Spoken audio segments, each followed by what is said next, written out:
Care हर किसी के लिए बहुत अच्छी होती है, लेकिन हद से ज़्यादा की हुई केयर भी कभी कभी बर्बादी का कारण बन सकती है।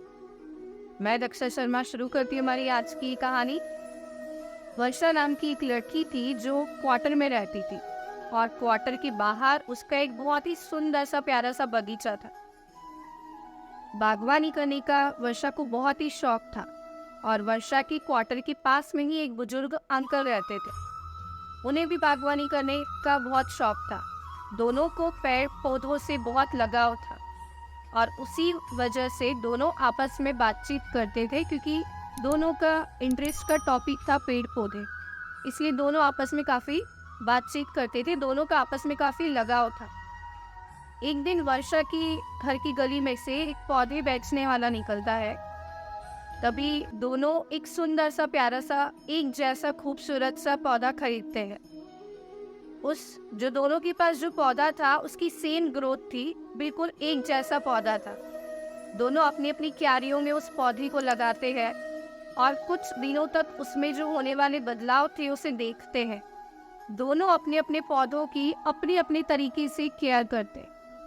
वर्षा जो एक बहुत ही आधुनिक लड़की थी, मॉडर्न लड़की थी, जो नई नई टेक्नोलॉजीज को जानती थी, नए नए वीडियोस को देख के अपने पौधे की एक बेहतर तरीके से केयर कर पाती थी। वही बुजुर्ग अंकल जो नई टेक्नोलॉजी से शायद ज़्यादा वाकिफ नहीं थे, लेकिन फिर भी कभी कभार अपनी सहूलियत के हिसाब से अपने पौधे को पानी दे दिया करते थे। मुश्किल से एक बार दिन में वो अपने पौधे को पानी दे दिया करते थे। वर्षा जो दिन में 2 बार अपने पौधे को पानी डालती थी, समय से पहले खाद देती थी, और काफ़ी ज़्यादा केयर करती थी। एक दिन रात में आंधी तूफान आता है, काफ़ी तेज आंधी तूफान होते हैं। अगले दिन सुबह दोनों अपने अपने पौधे का हालचाल देखने के लिए घर से बाहर निकलते हैं। तभी अंकल जी का जो पौधा था वो सिर्फ अपनी जगह से थोड़ा सा झुका था, वो जड़ से उखड़कर बाहर नहीं हुआ था। और वही वर्षा का पौधा अपनी जड़ से उखड़कर पूरा नीचे गिर चुका था। वर्षा काफ़ी निराश हुई, काफ़ी हताश हुई, और जाकर अंकल जी से पूछती है कि अंकल जी, मैं कुछ समझ नहीं पाई कि अपना पौधा, मेरा पौधा जिसकी केयर मैंने आपसे बेहतर तरीके से की थी, वो क्यों ज़मीन से निकल कर उखड़ गया। तभी अंकल जी उसे समझाते हैं कि तुमने बिल्कुल सही कहा कि तुमने काफ़ी बेहतर तरीके से अपने पौधे की केयर की, मुझसे बेहतर तरीके से अपने पौधे की केयर की। 2 बार तुमने दिन में उसे पानी दिया, समय से पहले उसे खाद दी, और काफ़ी अच्छे से तुमने अपने पौधे का ध्यान रखा।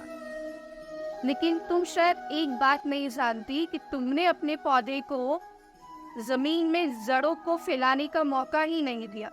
तुम समय से पहले उसे भोजन दे देती थी, जिससे वो अपनी जड़ों को फैलाकर अपनी आप की पकड़ मजबूत ही नहीं कर पाए।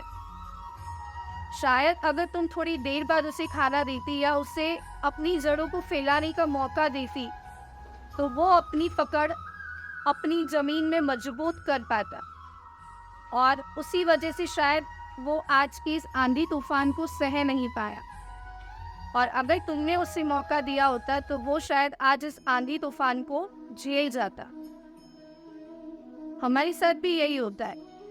हमें जीवन में संघर्ष आता है, वो इसीलिए आता है कि हम अपनी जड़ों को मजबूत कर पाए, अपनी पकड़ को मजबूत कर पाए। हम में से काफ़ी सारे पेरेंट्स अपने बच्चों के साथ भी ऐसा ही करते हैं। हर चीज़ उन्हें हाथ में देते हैं, हर चीज़ उन्हें तैयार देते हैं, उन्हें संघर्ष करने का मौका हम देते ही नहीं है, क्योंकि हम चाहते ही नहीं कि हमारा बच्चा संघर्ष करे। हम सब कुछ उन्हें रेडीमेड देने की आदत हम उन्हें डालते हैं, और उसका नतीजा ये होता है कि एक दिन आंधी तूफान आता है और उसकी जड़ें मजबूत ना होने की वजह से वो अपनी जगह से टूट के बिखर जाता है। इसलिए आप सभी संघर्ष की महत्ता को पहचानिए, अपने बच्चों की जड़ों को मजबूत होने दीजिए, सब कुछ उन्हें तैयार देना बंद कीजिए, क्योंकि संघर्ष की महत्ता जानना भी बहुत ज़रूरी है। इसकी महत्ता को नज़रअंदाज मत कीजिए। आज की कहानी आपको कैसी लगी कमेंट करके ज़रूर बताइएगा। Please like, share and subscribe my channel. जल्दी आप सभी के साथ मिलूंगी अपनी एक नई कहानी के साथ। तब तक के लिए शुक्रिया।